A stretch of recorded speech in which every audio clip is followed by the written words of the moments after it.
प्रहलाद, तेरा विष्णु सर्वोपरि है, क्यों? तब तो उसे इस स्तंभ में भी होना चाहिए। अवश्य है।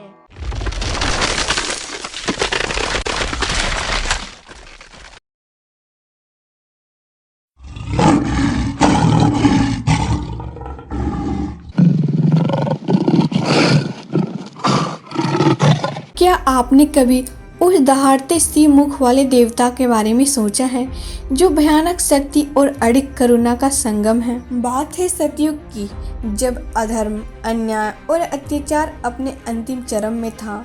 तब भगवान विष्णु ने उस अधर्म को धर्म में लाने के लिए अवतार लिए। लेकिन ये कोई असाधारण अवतार नहीं था, और ये अवतार केवल अधर्म के नाश करने के लिए भी नहीं था। ये अवतार भगवान विष्णु के सबसे परम भक्त प्रहलाद के लिए था, जो एक नन्हा सा बालक था जिस पर उसके पिता ने ही डराया, धमकाया और कई बार मृत्यु देने का षड्यंत्र भी रचा। लेकिन उस बालक के अटूट विश्वास और भक्ति के कारण उस बालक पर भगवान विष्णु ने एक खरोंच तक नहीं आने दिया। यह अवतार है भगवान विष्णु का सबसे भयावह नरसिंह अवतार। हिंदू पौराणिक कथाओं में भगवान विष्णु के 10 अवतारों में से नरसिंह अवतार को सबसे उग्र और चमत्कारी माना जाता है। यह अवतार भगवान विष्णु ने अपने परम भक्त प्रहलाद की रक्षा और अधर्म के नाश करने के लिए लिया था। लेकिन क्या आपको पता है कि भगवान विष्णु ने नरसिंह अवतार कब और क्यों लिया था? क्या है इसके पीछे की पौराणिक कथा? तो चलिए दोस्तों, आज की वीडियो में हम भगवान विष्णु के नरसिंह अवतार के उन रहस्यों को जानते हैं जो हमारे धर्म ग्रंथों में कई वर्षों से छिपे हैं। पौराणिक कथाओं के अनुसार हिरण्यकश्यप एक शक्तिशाली असुर राजा था जो अपनी तपस्या और बल के लिए जाना जाता था। वह दैत्यों के राजा दैत्यगुरु शुक्राचार्य का शिष्य था। हिरण्यकश्यप ने ब्रह्मा जी की कठिन तपस्या की और उनसे एक विशेष वरदान मांगा। उसने वरदान में मांगा कि वह ना तो दिन में मरे, न रात में, न घर के अंदर, न बाहर, न किसी मानव द्वारा, न किसी पशु द्वारा और न ही किसी शस्त्र से।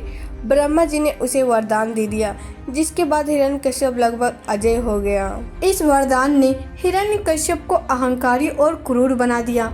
उसने स्वयं को सर्वशक्तिमान घोषित कर दिया और तीनों लोकों स्वर्ग, पृथ्वी और पाताल पर अपना आधिपत्य स्थापित कर लिया। उसने आदेश दिया कि सभी लोग केवल उसकी ही पूजा करें और भगवान विष्णु का नाम लेने पर प्रतिबंध लगा दिया। जो कोई भी इस आदेश का पालन नहीं करता था उसे कठोर दंड दिया जाता था। हिरण्यकश्यप का आतंक इतना बढ़ गया कि देवता, ऋषि मुनि और सामान्य मनुष्य सभी भयभीत रहने लगे। विष्णु का परम भक्त बने प्रहलाद। हिरण्यकश्यप का पुत्र प्रहलाद एक असुर कुल में जन्मा था, लेकिन बचपन से भगवान विष्णु का परम भक्त था। उसकी माता कयाधु ने गर्भावस्था के दौरान नारद मुनि से भक्ति और धर्म का उपदेश सुना था, जिसका प्रभाव प्रहलाद पर पड़ा। प्रहलाद का मन हमेशा विष्णु भक्ति में रमा रहता था। वह हर समय भगवान का नाम जपता और उनकी भक्ति में लीन रहता। यह बात हिरण्यकश्यप को असहनीय थी, क्योंकि वह स्वयं को ईश्वर मानता था और अपने पुत्र से ही अपनी पूजा की अपेक्षा करता था। हिरण्यकश्यप ने प्रहलाद को समझाने की कोशिश की, उसे डराया, धमकाया, लेकिन प्रहलाद अपनी भक्ति से टस से मस न हुआ। उसने स्पष्ट कहा, पिताजी, भगवान विष्णु ही सर्वशक्तिमान है और मैं केवल उनकी पूजा करूंगा।